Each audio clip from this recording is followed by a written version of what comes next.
is think of it as just another source. It's something that you are going to ask questions of and get answers from. The tools that many of us use to ask those kinds of questions are, in some cases, very easy tools like a spreadsheet, Microsoft Excel. Anytime you see information that is in rows and columns in table format, you should think, aha, Excel. You want to pull that table into Excel, and then you can start doing the kinds of things that will let you find the stories in the data.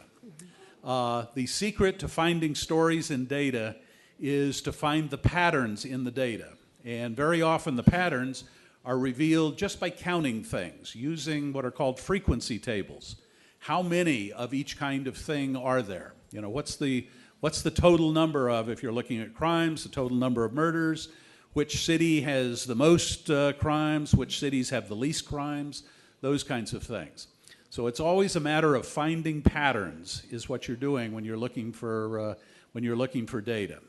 I think the best way to illustrate this kind of thing is to start looking at some actual data, which Kaylin is going to pull up here shortly, and we'll start doing some things with that data. So why don't you introduce yourself now? Great. Thanks, Steve. My name is Keelan Barr. I'm an Irish journalist based in London, and I previously worked with the Bureau of Investigative Journalism in London when it started up just over 2 years ago. And the first major project that the Bureau embarked on in relation to data was a collaboration with the Financial Times on European structural funds. I now work at Citywire, which is a financial publishers, and I also work in a freelance capacity as a data journalist. And looking at the structural funds project, which is what I'm really going to focus on today, I would like to explain to everyone here my position, how I started out on this project and what I learned through it and how we actually carried the project out. I went into this project with very little data knowledge at all and very quickly got my head around how it worked. And I think that is an indicator that it's not impossible to start from scratch and learn on the job along with good people and learn from the people around you. And looking at structural funds, what we wanted to do was create the first database of structural funds in the EU. So there are recipients across the 27 member states, and it would be to track 346 billion of European expenditure across those 27 member states. Now, the funding period runs for 7 years, from 2007 to 2013. And what we had was a scenario where it was published across all the member states, but we needed to gather it into one place in order to make it comparable and to actually analyse the data and see how our money and our taxes were actually being spent. So I have prepared just a presentation here, and apologies, I think just looking at it, as the internet up in Brufani is quite weak at times, I think it actually didn't save the last part of my presentation, so which is quite unfortunate. But you will have to put up with me ad-libbing from there. So just to start off, getting the data, what we wanted to do, we knew what we wanted. We wanted all of this information across the 27 member states in one place so we could see who was getting our money. So what we needed to do was to primarily identify the data. So we did this by going through DG Regio, centralized website, which is a commission website, which has a map. You can click into it. It's very interactive, but not very useful. In terms of all the information is there, as you click through to member states, it brings you to the regional websites where you have all the information and the data posted, but in very different formats. So you'll have Excel spreadsheets, you'll have PDFs, you'll have locked PDFs, you'll have scanned documents. Every type of publication you can imagine, it was in there. So the reason that the data is initially published is because it's mandatory. Every member state has to actually publish the data. So first step was to identify the data. Then we had to really get our heads around what the data actually represented. Because every member state had published their data in a very different format, we had to understand what particular figures meant, as they were not explained or represented in the same way. And we had to understand when a beneficiary was mentioned, was it the name of a company? Was it the description of a project? Was it something that was being co-financed with the company's money and the government's money? Or was this a pure public-funded project? It was very unclear. So actually getting your head around the data, how the data works, is really important at the very outset of bringing any data set together, because you must understand exactly what each figure, each spreadsheet's trying to tell you. Otherwise, you may pull together data that's not comparable at all. So by using that portal, we created a database, which took 9 months, which we would never have had the commitment from our editors in the first place if they had known that it would have taken 9 months. And in order to get the data, we went through the Commission's website, and in many cases, particularly with Italy, the data was not available, or was available as of 2009. There was nothing up to date when we were looking at the data in 2010. So we FOI'd, not here, but we FOI'd in the UK, harassed, called, had people call round to offices and actually ask in person in London. And the Italian researchers were the most busy of all, as there were 646,000 recipients of structural funds that we found and have in our database, but 150,000 of those actually are Italian. And the regional division in Italy makes it very difficult to actually track how money is spent. So once we had the data, we went on to analyze it, and then we went on to actually understand what kind of stories we wanted to get from this, what we could get from it. Shouldn't do that. Should do that. No.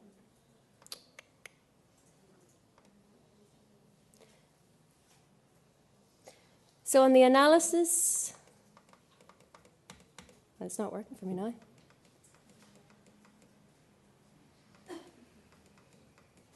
Yeah. Okay. I don't think anyone can read that, but I will go through and explain it. So what we had to do is sort the data into a comparable state. And that took about 3 months. We then actually had to make the data user-friendly. So a lot of government jargon, a lot of information that wasn't necessary needed to be stripped out.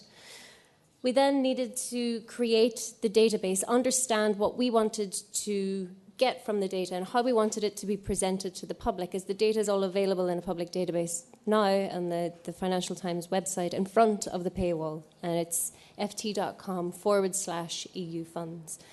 So we needed to understand what we wanted to present to the public before we had even started to search through our own database and find the stories. We also had to look at a language functionality issue. Because the data was released in every European language, we needed to have a functionality on the database that would allow us to translate into any language somebody searched in, or every language that was contained in the database. But we used just a Google API, which was very simple, straightforward, and free in order to do that. So then in terms of the analysis itself of the data and understanding where the money was being spent, who the big recipients were, how much each country was spending on a particular area, be it biofuels, be it social projects, or roads, airports, we used some, well, you can use it as a free trial. There's a software called Omniscope, which allowed us to identify a lot of outliers. So people who were receiving a lot of money, or people who were receiving tiny amounts, or maybe there were cases, anomalies in the data where a recipient had been replicated 2 or 3 times across a regional data set and a national data set. And what we had to do in each case was either strip them out because it was an obvious mistake, or go back and actually go through the regional authorities to find out, was this data correct? So the data integrity itself was highly compromised by the time with the project itself. And by actually trying to pull all this data into one place, it was clear that regional authorities didn't have a clue where the money was being spent. And no one had actually looked at this before because there was no centralized database. So in identifying trends, we could see if the money was actually being spent on the objectives, if money was being spent on educational social projects, or if it was being spent on roads in areas where there were no roads needed, like in the Canaries, where they have two motorways side by side, where they have to spend the money because they have to find a project to do, so then they end up, developing infrastructure that's not necessary. And they flagged up examples of where public funding is failing, where our tax money is not being used wisely. And the whole emphasis of this is a project that journalists and privately funded journalists had to do, but if it's a project in the public interest, and it is something that could have been done by the centralised governments themselves. And I think it's really important to emphasise that as we go along, that all of this information was out there. It was just in such a diabolical state that it was impossible to compare it, that it took us 9 months. And it's something that could be fixed at the very highest, at the very initial levels of when this money is given out. It could be mandatory. There could be regulations set out by the commissions and by national governments that everything is published in a similar way so that you and I, as journalists and members of the public, could actually understand how our money is being spent.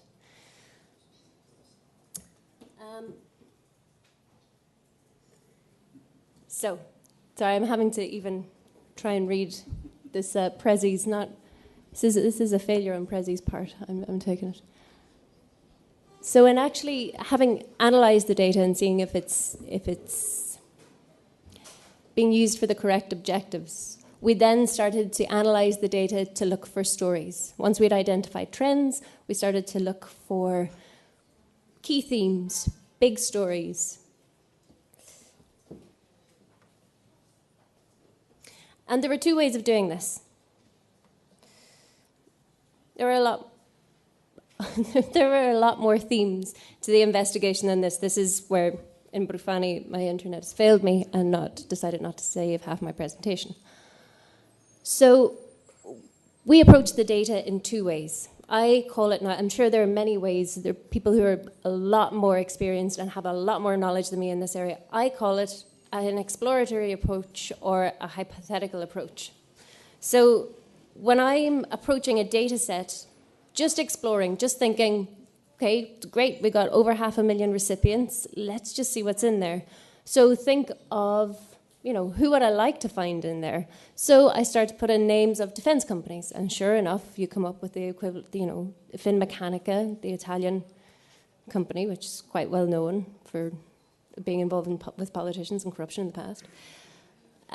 Look for drug companies who may be allowed to receive the funds, but it doesn't necessarily feel like the kind of expenditure where public funds should be going to in order to develop new drugs.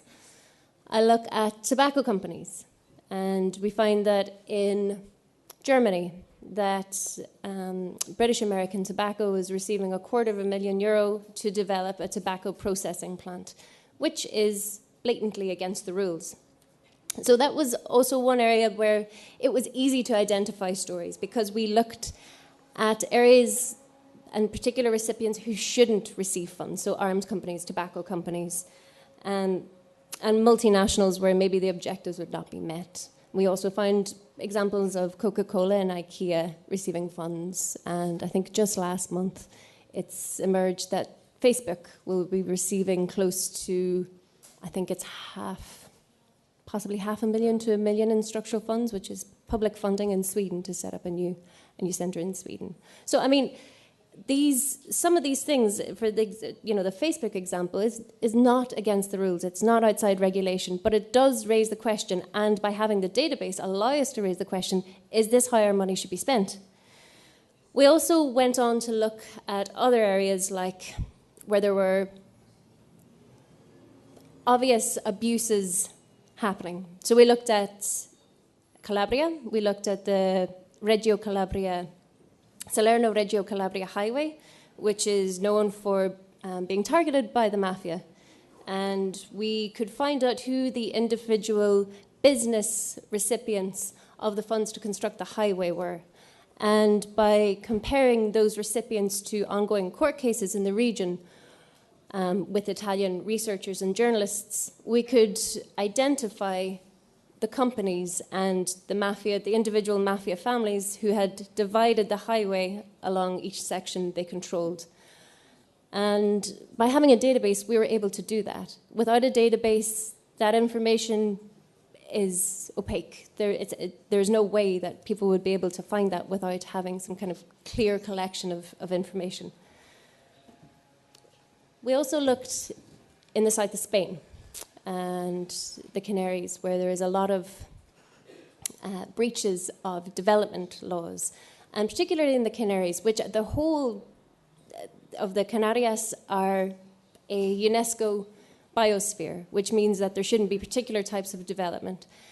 And we identified a number of hotels which were just monstrous hotels built on the coast that had received millions of euros from structural funds and were in breach of Spanish law and had endangered the natural environment and also endangered the country's UNESCO heritage status. And that was, a lot of these stories were reported in the Financial Times, and there were a number of other stories reported in broadcasts with Al Jazeera, BBC Radio 4. But that was looking at the exploratory, or the hypothesis approach, kind of saying, I'm going to go in with thinking, wouldn't it be interesting if this company or this company is receiving funds? But the other way to do it is just to explore the data, just to look at the outliers, look at who's receiving the most, who's receiving the least, what countries are able to actually absorb this massive amount of money that's being thrown at them. And one of the interesting areas was looking at Romania, a very underdeveloped and impoverished country, which is one of the most recent entrants to the European Union, which has been given this, theoretically open to this land of opportunity where people can move across borders and there's lots of public funding being injected into the country. But the reality is that although this money is being given to the Romanian state, the government has no way of absorbing it because they cannot match the co-financing. They cannot come up with the funds in order to use the money being given by the European Union. They have to have an equal footing in terms of how these projects are financed. And Romania just cannot come up with the money. So it means that the money is left on the table. So this illusion of this land of opportunity we're creating by accepting new member states turns out to be, just that, an illusion. And it's very unfortunate, but it brings us back to the starting point whereby if we didn't have a database in order to analyse how the funds are being used, it's unknown. It goes unnoticed and it goes unknown, and it's a massive political issue when it comes to new member states. You can also look at key areas, so by exploring key areas of what these objectives, what the funds are actually meant to be used for, by looking at biofuels. Biofuels is one of the big areas that the European Commission is really keen on getting the Union up to speed on, getting people using biofuels. And if we look at a lot of the plants which are, biofuel refinery or processing plants, particularly in Portugal, that are being sponsored to use, sponsored by the European Union to develop these projects, if we kind of track back to Africa and where these biofuels come from, you can find that in many cases, a lot of these projects are actually contrary to other rules by the European Commission, which would not allow this type of biofuel development because it's an ecological disaster, basically, in terms of the CO2 emissions it releases into the environment. So you come up with issues where two different pieces of regulation are in absolute conflict, and it becomes illogical that our money is spent for something which is actually in contravention of another EU law. So those are examples of how we came up with stories from the Structural Funds database. Now, the data is all in the public domain. It's not transparent, but we have a database which is a snapshot as of 2010. So it is there for you to use as journalists, as researchers, and I would encourage you to use it and absolutely get in contact if you have any questions. In terms of the actual, what the result can be from starting a data project and finding these stories, we were quite amazed, to be honest, because we had a partnership with the Financial Times. We were already aware that we were going to be, published in the Financial Times, But we also had broadcast companies interested. So we had a People in Power half-an-hour documentary about the mafia and how they were accessing European structural funds. We also had the BBC, who looked at Spain and looked at Italy, looked at Portugal, and how these funds are actually being used. And there was a lot more uptake on small national levels too. So the importance of structural funds as well in Italy, I think, having heard a lot of what Italian journalists and journalism students have said to me over the past couple of days, is the problem that you don't have a lot of public data. But the reality is, with the European Union, you do have a lot of data. And with European funds, you have a right to know how that money is being spent. And I think it's even a more interesting place to look because there is this arm's length perception from the European Commission down to the member states, there's a greater tendency, there's a greater approach to actually abuse these funds because they think, well, it's not our national money, it's somebody else's. So in many cases, you will come across a lot more abuse of this money. So there is a lot of data out there to be looked at for Italy when you look at expenditure on a European Commission level. So that's it in terms of the stories that we got. And I'm going to hand over to Steve, who's going to go through and actually show us how to use some of that data. We've broken it down on the second section here, the Getting Stories data from Data Workshop. So the structural funds, we have the over €25,000 recipients. We also have the structural funds for Umbria, which stripped out because that's where we are. I thought it might be interesting. And then the final is every structural fund recipient in Italy, which I think is about 150,000. So I'll hand over to Steve, and yeah, thank you very much.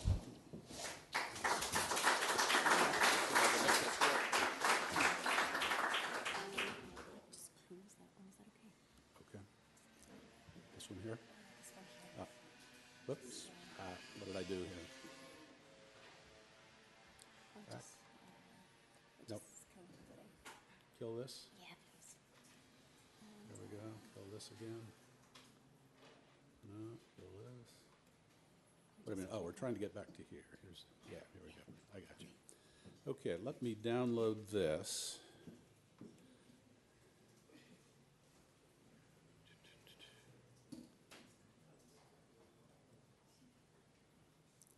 Should be here in a second. Oh, lovely. Let's see. Talia.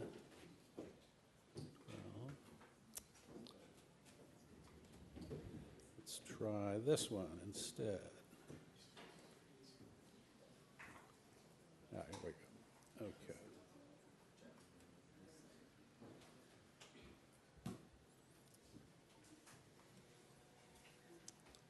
And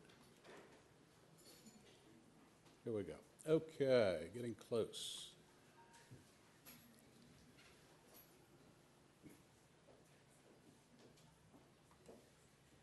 I don't know what that asked me. Okay, let's go.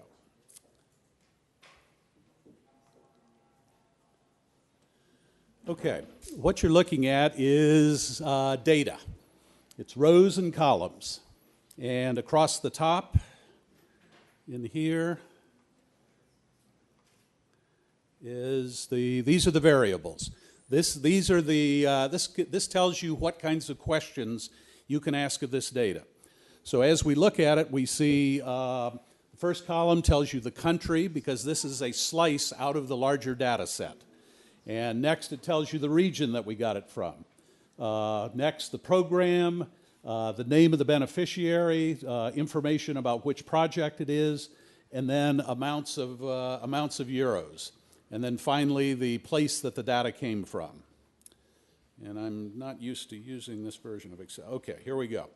So anyway, when you have data in Excel, it's very easy to, once you have the data prepared, and Kaylin and her group went through a lot of trouble to take data that was in a whole variety of different formats and turn it into something that can be opened up like this. But what you have here is, what we have is 6 or 7 variables and lots of rows. You see I'm going down. Let's keep on heading down here. Okay. It's difficult without a mouse. There we go. So anyway, you can see, 600-700 rows of data in here. The things you can do with Excel involve, let's see here. Ooh, this is going to be difficult because it's... Yeah, data. Yeah, it's always a challenge when I have to look at a new version. I want to set the window so the data stays up at the top. Window freeze panes. Maybe it's under layout. To lock the top. Which one? Do you know? I can't hear. I want to freeze panes so the first row stays the same.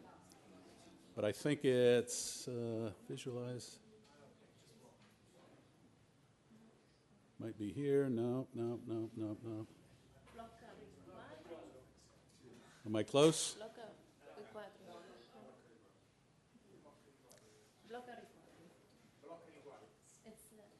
I'm not. On my. All the way over here. Left. Dividi, nascondi. Left. Blocco. There we go. Okay. And I'll do it right here. Good. Grazie. Okay. Now when you scroll down, it leaves that up here. Good. Okay. The thing, the most basic thing to do with data is to sort it. And Kaylin was talking about outliers. Outliers are where the stories often are. As journalists, we're always interested in who is out on the extremes. Who is the most, who is the least, who's the worst, who's the best. And that's one thing to find in this kind of data. So I'm going to put my cursor here in this column, and then I'm going to try and find how to sort in this column. That's dati, okay. Here we go, grazie. And I click a button, and so right there I was able to take, 600 rows of data and pull up the single project that got the most money. Let me also make these so that I'm going to format. Which one of these is format? Formula, no, dati. Bet it's under visualize. No.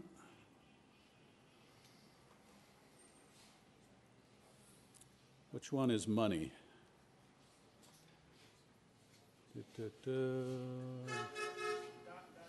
Dati and formati. Which one? How do I get formati? Revision. No. Under dati? I want to turn it into euros. Right click, okay. There we go. Okay. Formato, I see it, okay. And valuata, and euro, and I'll do 0 decimals, so it looks good. No, I didn't know? Okay, I'll try to. If yours is, that probably would be faster than me flying. 2 minutos. Yeah, we'll do yours. We're going to try and change computers because it's, we can't teach a class and it's not very. Yeah. Okay. Could I get someone from the technical team just to come up and help us, please? Thank you. You use yours? Yeah. Yeah, good. Much better. Okay. And I've got at least at my charger. You got yours? Oh. It's very short. I got a long one. So this should work. Figure it out. You have the adapter for I've got this. Oh, yeah. Oh, I do have. I have. Here we go.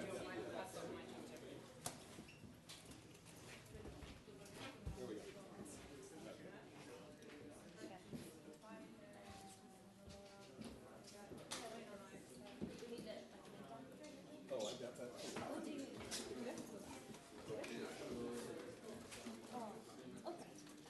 You got a good one? Okay.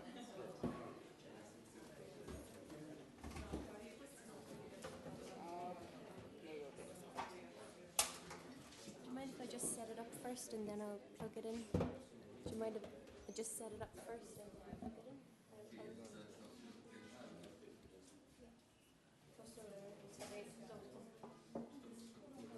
Io posso fare dopo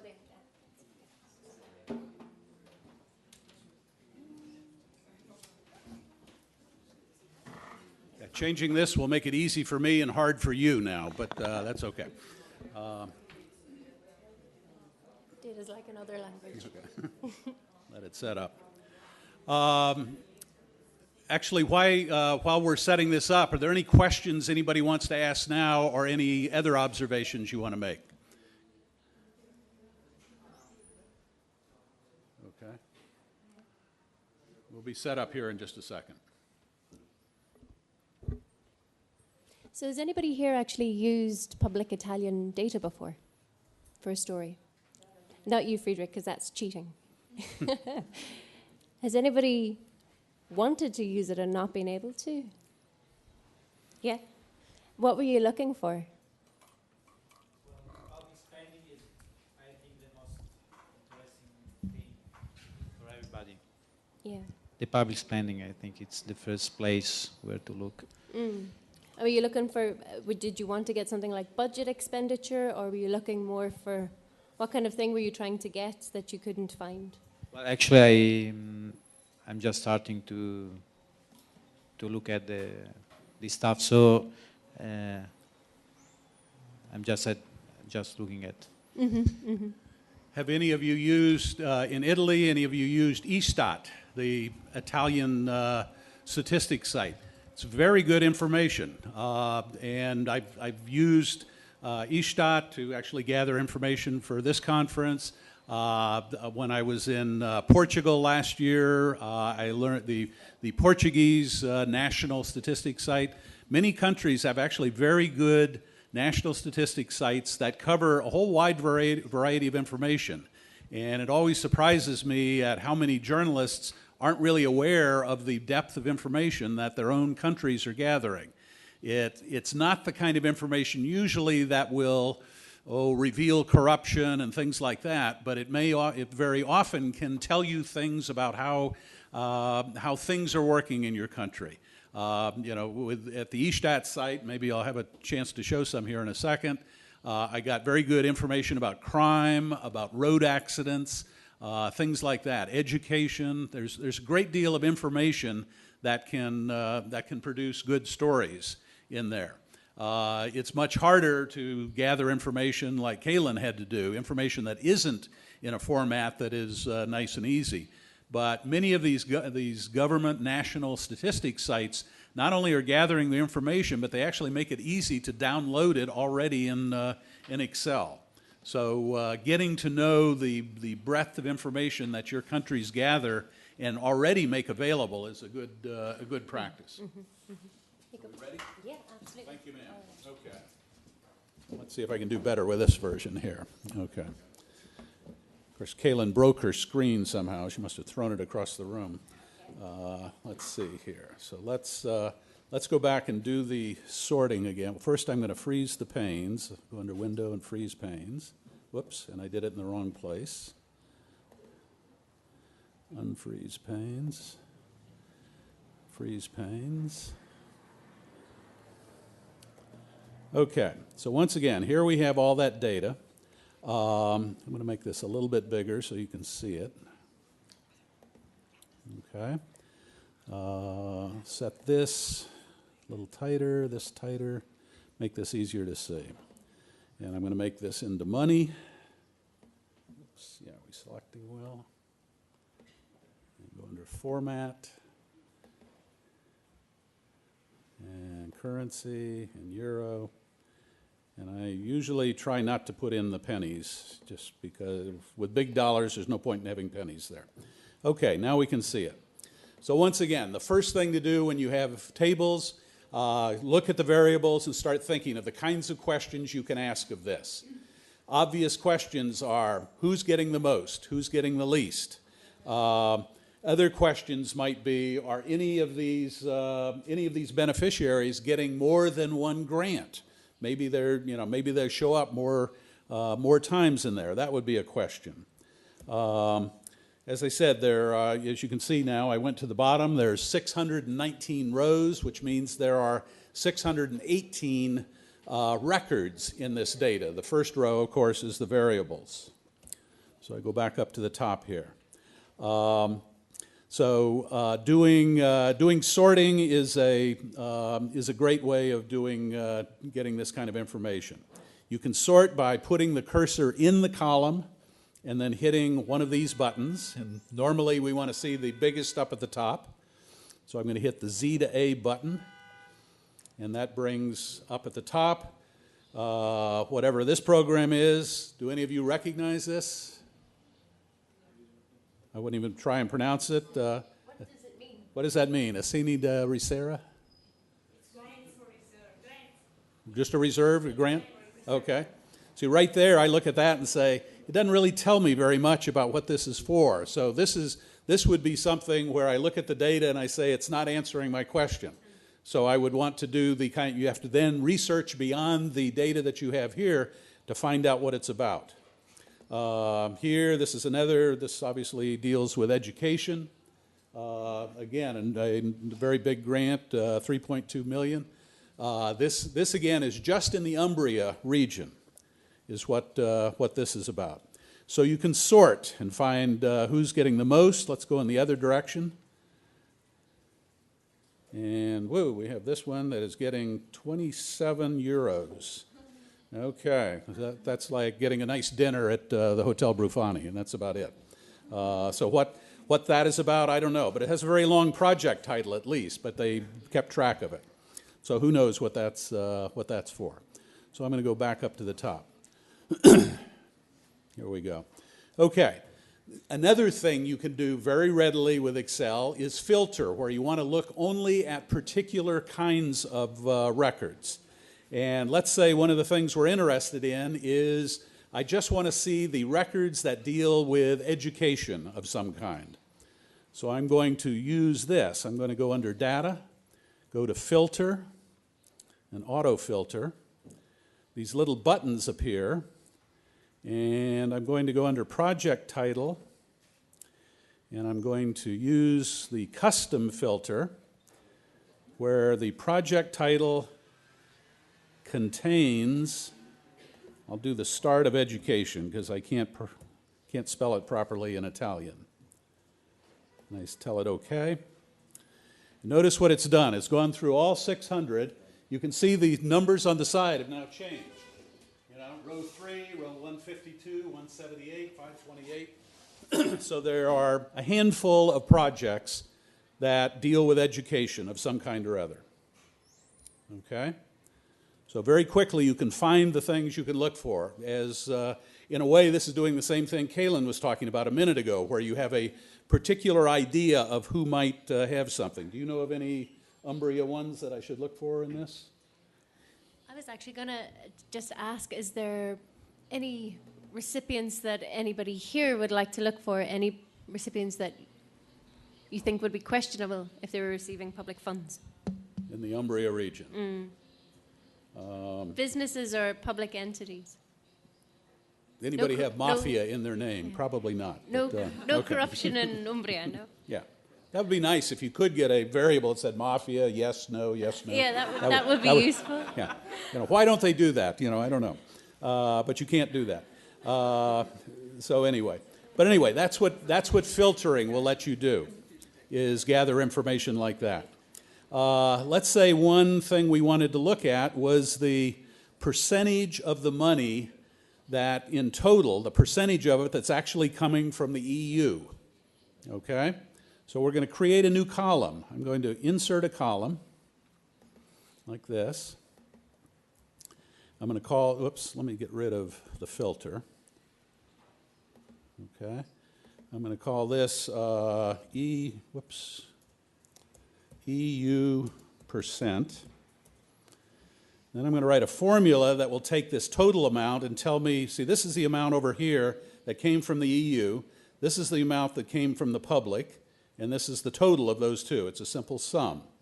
But I'm going to take the first column, which is this one, F2. I'm going to divide by H2. hit enter, tells me 0, and that's a stupid thing that Excel does. Excel picks up the format of the column next to it. And you look at that and you say, wait, that's not telling me anything, and you're right. What you have to do is change the format. In this case, we're going to change it to percentage with, let's do 1 decimal place. Tell it OK. And now we see that 43% of the money to whatever that particular project was coming from the EU. Now, we only have to do that 619 more times. Now, that would be ridiculous. But let me show you one of the other nice things that Excel does. You see the cursor here. In data journalism, we call that the big fat white cross, okay? But when you put the big fat white cross on the bottom right-hand corner of the cell, it becomes the little tiny black cross. So big fat white, little tiny black. So I put it there, and I double-click, and it copies them all the way down. And what we see is, well, almost everybody, it was 43%. But let's sort and see if there was any real difference. Yes, there is. Okay, so some projects got more money, a bigger percent from the EU than others. Why that is, I don't know. I know nothing about structural funds and so on. Kaylin is much more an expert there. Isn't it supposed to be equal? It would be in many cases. And for certain projects, you could argue that you're supposed to receive more. But there is a split, which is it has to be within a certain Within range. a certain range? Okay. Yeah. Well, this is one thing you can check. I'm sorting in the other direction. Hold on a minute. I got 43 down here, but a second ago I saw 67. Why did I see that?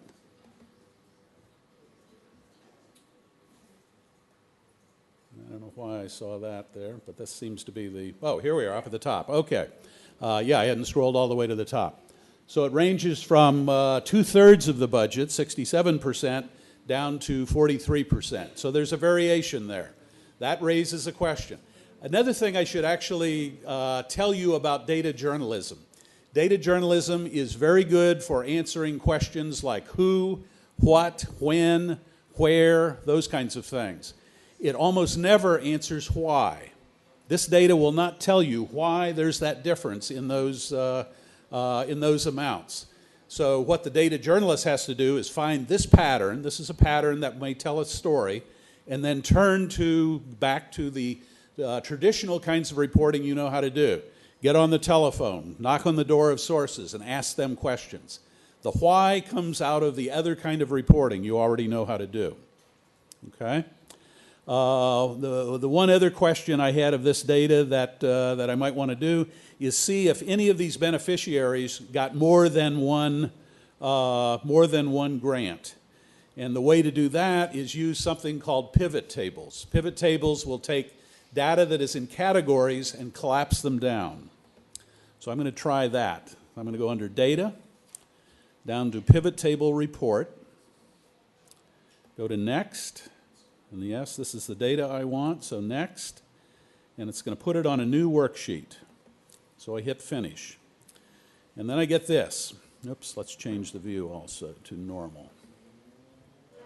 The way to work with pivot tables is to imagine the piece of paper that would answer your question.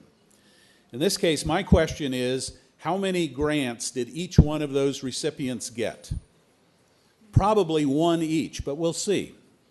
So I'm going to take beneficiary. I'm going to put it in here in the row column, because the piece of paper that would answer my question would list the beneficiaries, and then next to it would list the number of grants that they got. And actually, one easy way to do this is just take beneficiary again, put it here in data items, because that will count. I need to fix the column view here. Make the column width certainly not 48 centimeters. Let's try it as 6 centimeters. A little bit tight, but that's okay. So the ones we're looking at right now just had one, but I can sort in descending order, and cha-ching, oh, wait a minute, damn it. Let's go again here. And format, column, width, let's do 8 centimeters. And we do have interesting variation. You know, the projects of region Umbria, basically it doesn't tell you anything about it, but 45 different projects just for there. 6 projects to whatever Isipa Umbria is, and so on. So anyway, even though lots of them got just one, we can see a whole bunch of them that got more. And one of the nice things is I look at this, let's say I want to know what the ones labeled Isipa Umbria are about. I can put my cursor on that 6, double click, and it pulls them up. Okay? And it tells me what those projects were about. So, again, as a way, and Kaylin was talking a minute ago about exploring the data. The great thing about taking, whether it's 600 or 6,000 or even 600,000 records, if you were trying to do this with paper, if you had stacks of paper and you were trying to flip through, just asking that question would take you hours to answer it if you were working on paper. The nice thing about Excel is you can have an idea. In 30 seconds of hitting buttons, you can at least answer that idea.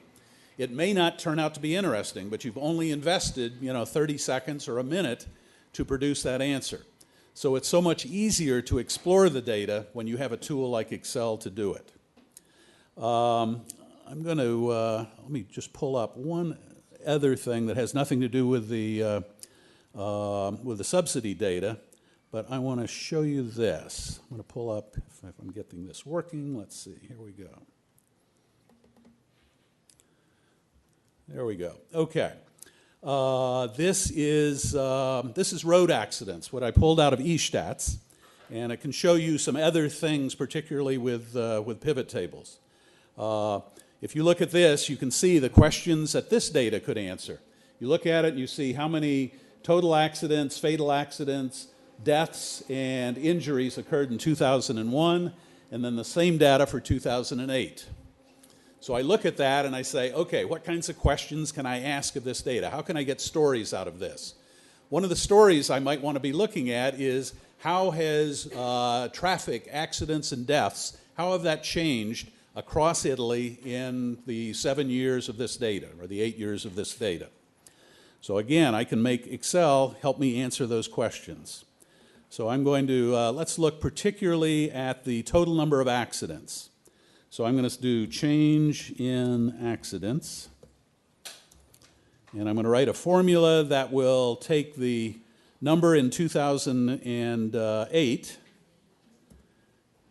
which is G2, and subtract the number that is in, let's do it as percentage change. So I'm going to do the new number, G2, divided by C2. C2 minus 1, this is a way that I do that. This will produce the percentage change. And I'm going to change that into percent format. 1 decimal place. Okay. So I look at this, and right now I know in the province of Torino, road accidents went down by 20%, 21%. That's good. Once again, I take the big fat white cross, put it here on the little tiny black cross, hit it, and I get the change. Just in a quick look at it, looks like, wow, despite my driving around Italy the last 2 or 3 days with other people where I've had to have my hands over my eyes for fear of how they're driving around, it looks like it was much worse back in 2001. Okay, and I had no accidents, so that was good. But I look at that and say, okay, I'm a journalist. Who's the best? Who's the worst? So I'm going to sort in descending order. Whoa, even though lots of people went down, Napoli went up. In fact, went up by almost 30%. To me, there's a story there. I've found if I am writing stories about the traffic accident situation in Italy, I'm looking up at what Kaylin was calling the outliers. Clearly, Napoli is an outlier. There are 2 or 3 different provinces here that are far higher than the whole rest of Italy. In fact, we can actually go down and look at the pattern for all of Italy. I'm going to add up the total number. I can use this formula. So right here I have the total number of accidents that occurred in 2001. I don't even have to add that formula again. I can put the little black cross here, drag it across, and I get the totals all the way across. Let's get this up here. Let's make it a little bit bigger too. The formula was sum? The formula is sum. Yeah, in fact, let's take a look at that formula. Here, hold on a minute. View the formula bar. Okay. In English, it's equals sum. Can you see it way up at the top there? Let me get the cursor out of the way. Equals sum.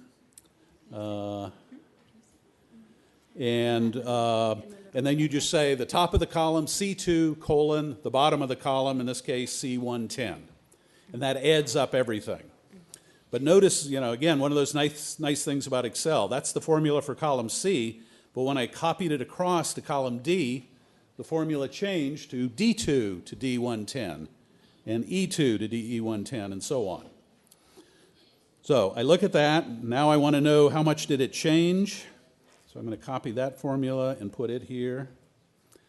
So over Italy, number of accidents went down 17%. In Naples and 2 or 3 other places, they went up by more than 20%. There are stories there in how, we've found stories. We actually see stories in the other end as well. There are places in Italy that have half the number of accidents that they had 7 or 8 years ago. Again, why is that? Okay.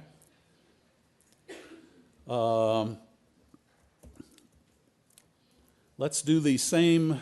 We can actually, again, very quickly do the same thing with fatal accidents. In fact, let's do road deaths.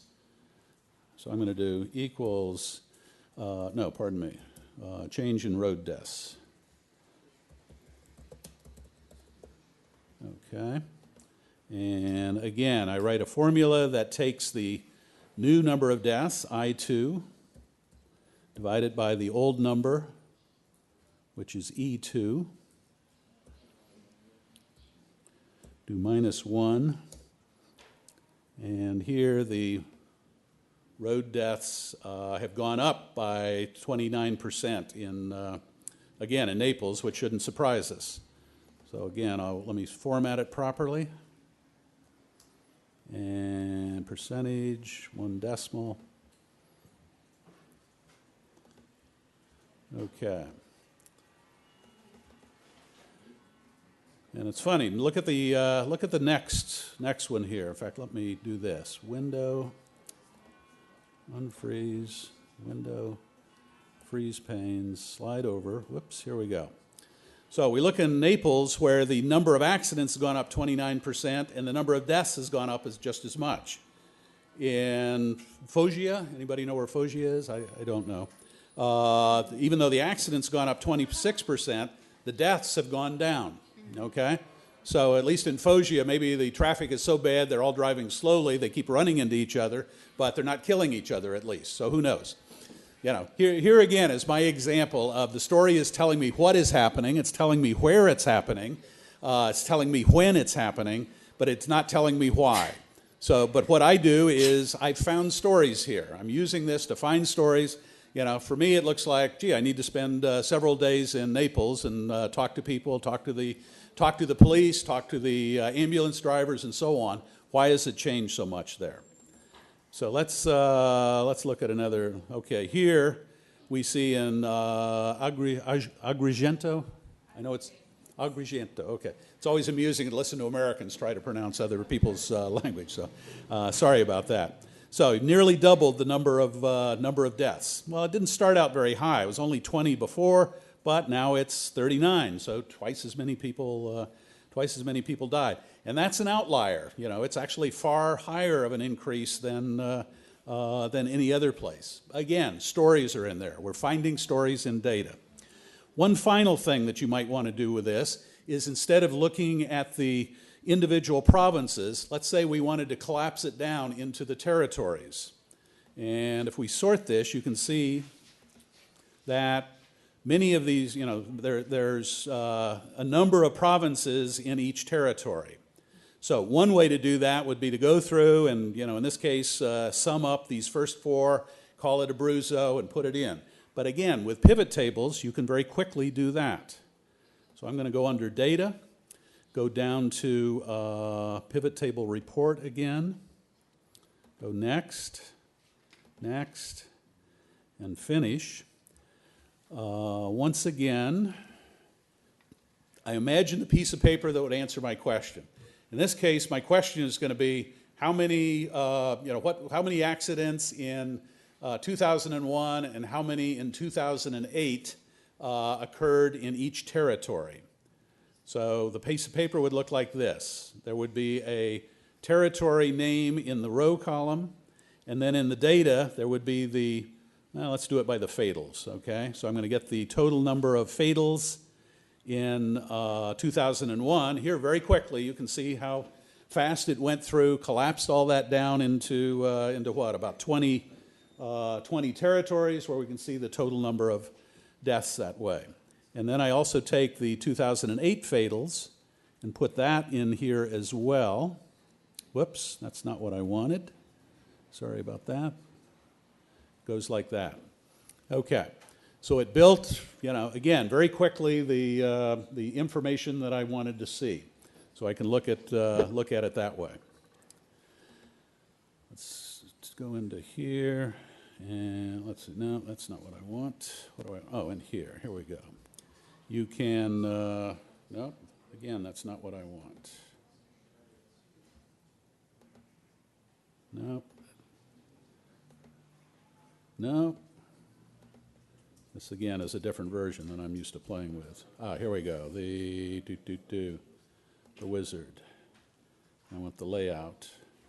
So I'm going to take the 2001 out, tell it OK, finish, and I get back to this. I can also sort this, and I can see which region had the most.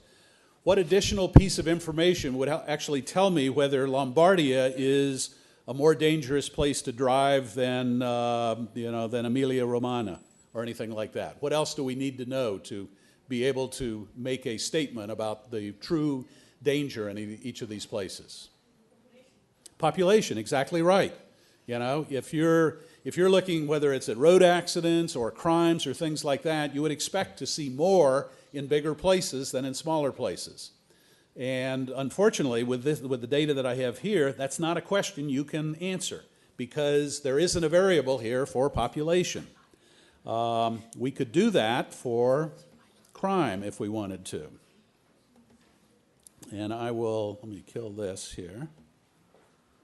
I'll do one quick other thing, and then we can get to asking some questions. Okay. Don't save. I don't want this. Okay. Let me just pop up the crime data.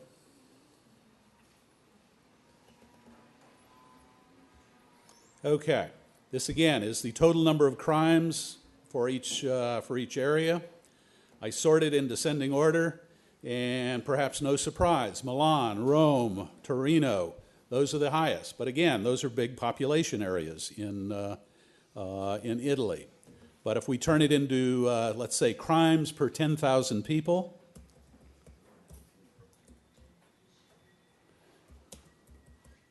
population, I do a formula equals the total number of crimes, D2, divided by the total population, and then multiply that times 10,000.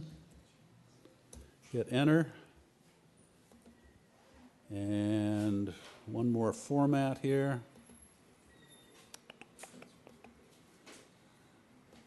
Nope. One decimal place. God darn. There we go. And then copy it down. And now I can sort. And I see that, in fact, Milano not only has more crimes, but it also actually has the highest total crime rate in Italy. Compare that to the far end. We see Matera has a crime rate that is 1/4 or less of what Milano has. Okay? Right there, because the variables vary. If every place in Italy all had 800 crimes per 10,000, the data would be boring. There would be no story in it, or it would just be, You know, crime is spread evenly across Italy. But what this tells me is it isn't. No surprise. Some areas have more, some areas have less. Those are ways to do it. Yes, sir. Just one. Can you do a pivot table using data from two different tables in Excel?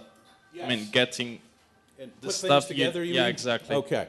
Because, for Actually- example, here we haven't got the population of the regions, as you said before. Right. So if we could get with another table that data, Right. is it possible to do it? It is possible. It's not possible to do it with Excel, but there are other tools to do that. In fact, that's what I used. When I built this, because I did it for the demonstration, I went to the eStat site, which had all the crime information, so I pulled that into an Excel table. Then I went to another part of eStat and pulled out the population of each of the provinces. And then I went to a tool called Microsoft Excel. And the thing that makes Excel good for this kind of problem is it can take data from two different tables and bring them together if they have a common field. And the common field I used actually was province. Okay? So as long as, in this case, province was spelled the same in both of those tables, Access will go through and it'll say, okay, Milan, put those together and so on. Access. Access will put them together, and then what I always do is I export it out of Access back into Excel. So that's how I made this particular table. So sometimes you do want to bring things together, and that actually produces good stories too. In the United States, reporters for years have been doing stories where they have done things like take the list of all the school bus drivers in the state, and that would include their driver's license number, and then get the list of all the people arrested for drunk driving, over time, which also includes their driver's license number. You bring those two tables together, and what you wind up with is the list of school bus drivers who have records for drunk driving. And there's a story again in there. So those ways of actually bringing tables together are very strong.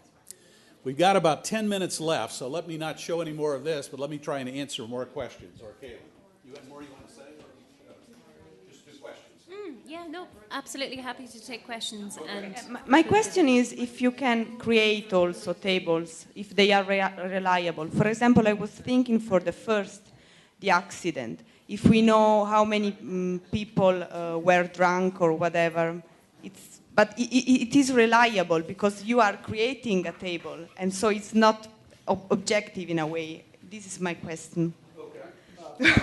And that's a good question. One, how reliable is the data? To know that, you have to know how the data was gathered.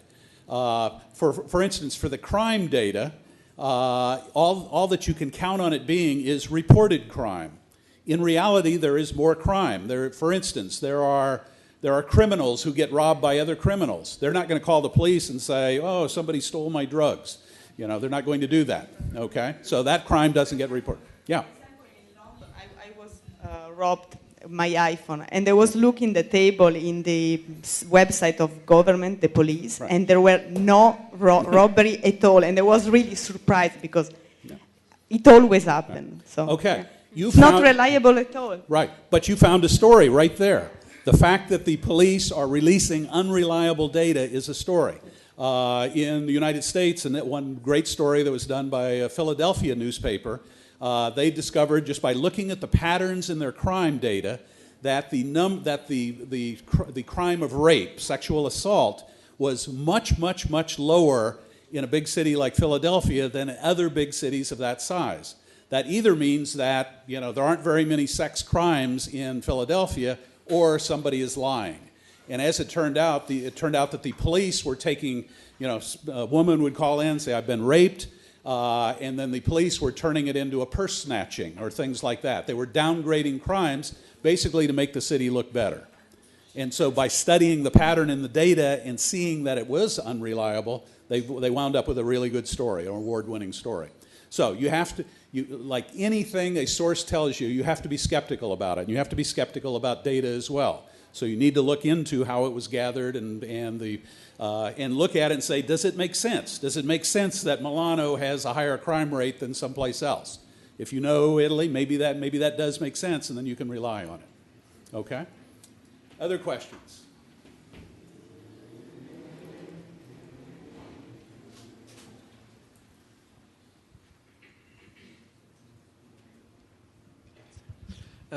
Maybe you have already answered. You said that data journalism is including 4W, but unfortunately, what people are mostly interested in is the fifth W, is why. They are always asking why. So is it data journalism enough, or it needs only some further investigation? It's definitely a step in the investigation. You're absolutely right. To me, the most important question to answer in a story is why.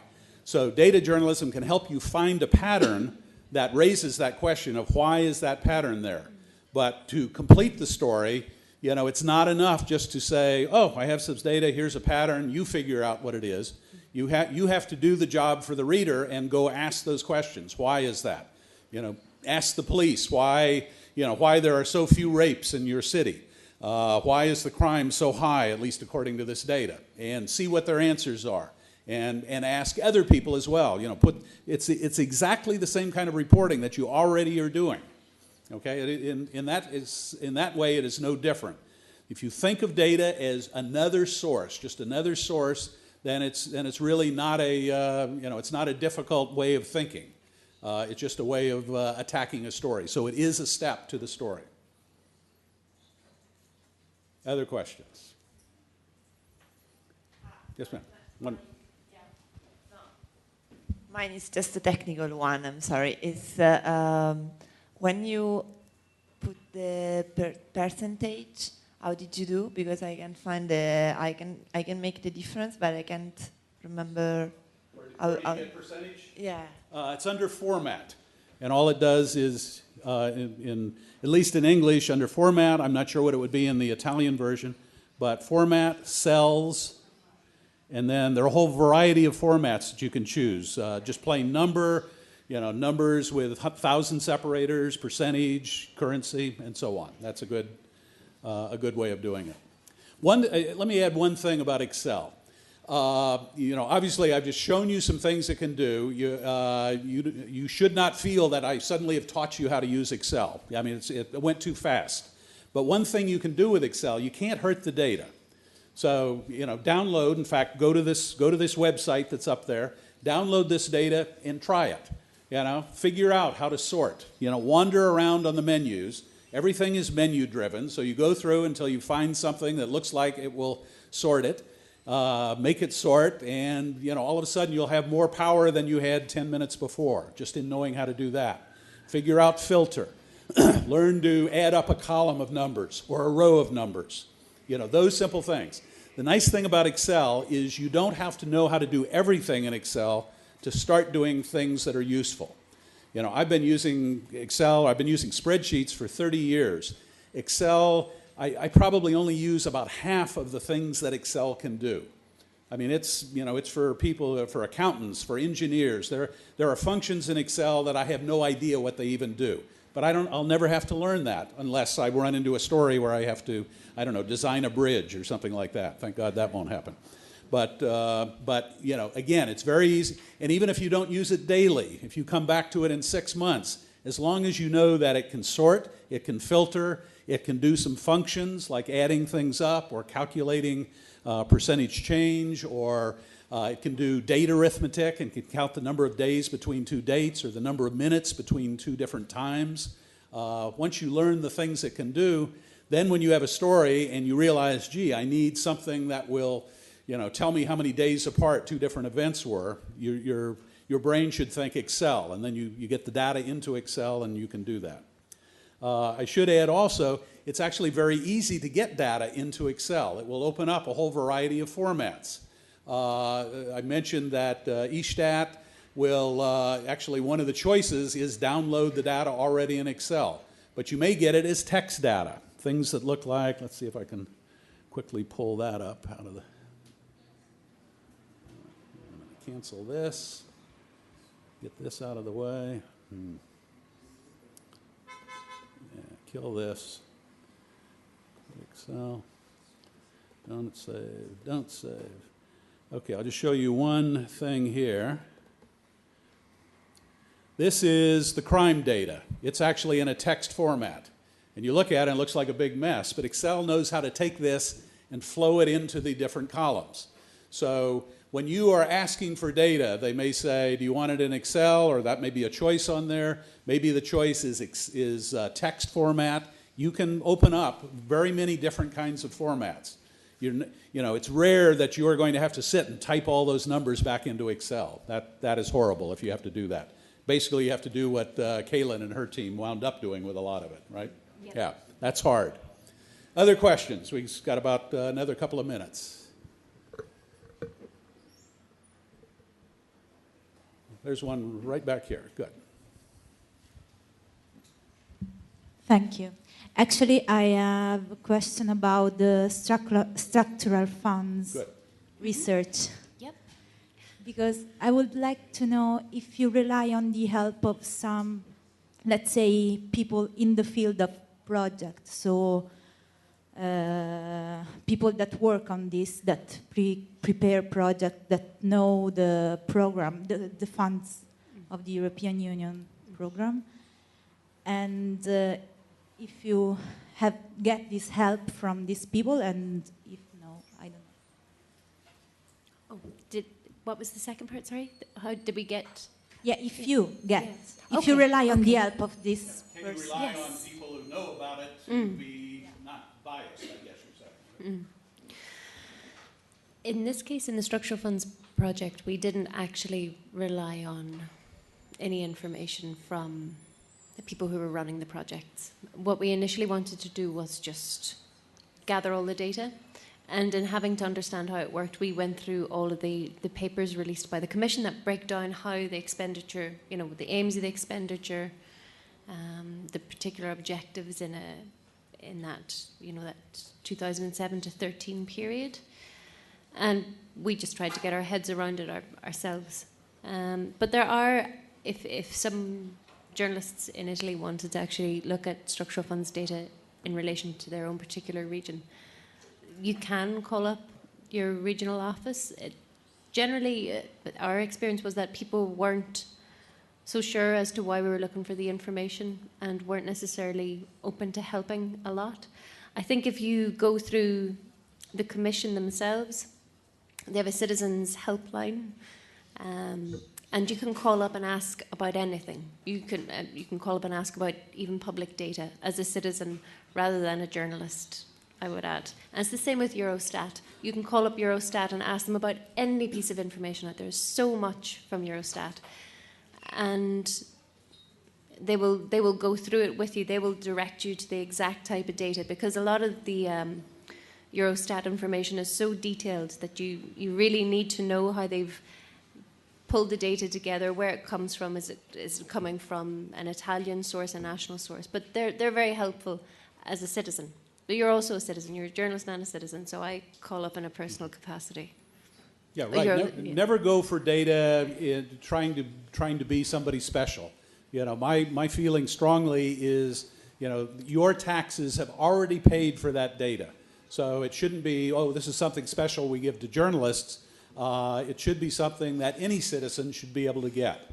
You know, if they start treating journalists as special, that means they can actually take that away at some point. But if we are just part of the larger public, it's much harder to take something away from the larger public than it is for a special group of people. Yeah, absolutely. I'm sorry? Could it be considered as a general rule, not to go and ask them introduce themselves? I mean, you may need to do it at some point, but I wouldn't argue for it as something that, well, I realize you don't give it to the whole public, but treat me special, please. You know, try not to do that. I mean, sometimes you have to do whatever you can to get the data you're after. But as a general rule, I would say, this is data your taxes, not only yours, but the general public has already paid for, so we all deserve to be able to get at it. You know, but your job as a journalist is actually getting that data, making sense of it, and helping the public do it. So. No more questions? Oh, yeah. One more. Question. Okay. Great. Sophie. So that sometimes in Italy they just say that they are still collecting data. Yeah. A lot of times they are not updated. And if you call up and say this is public data, they say, oh, but we are just collecting. So I mean, it's difficult to force somebody to give you data if they are still collecting, Right. or they pretend they're still. Yeah, but or they, they'll say they're doing it forever, that kind of thing. There's whole other seminars on how you get around those kinds of problems, and I don't have a good answer for those. But we all have ways of dealing with that kind of stuff. Yeah, I mean, you can ask for the most up-to-date records, and if it's something like 2008, well, possibly there's a story in that. Right. That maybe the authorities can't address the problems if it were road deaths, for example. Maybe there's no recent available data, so you have no idea the conditions of your roads, what areas need to be looked at, and maybe there's a story in that too, if the data is not being kept up to date. Right. There's stories in being denied data. There's stories in the data looks bad. There's stories in they won't give public data to the public. There's stories everywhere in data. You'll either find it in the data or you'll find it in the fact that you can't get the data. So go get those stories. I think it's time. I think it is. Thank you. Thank you.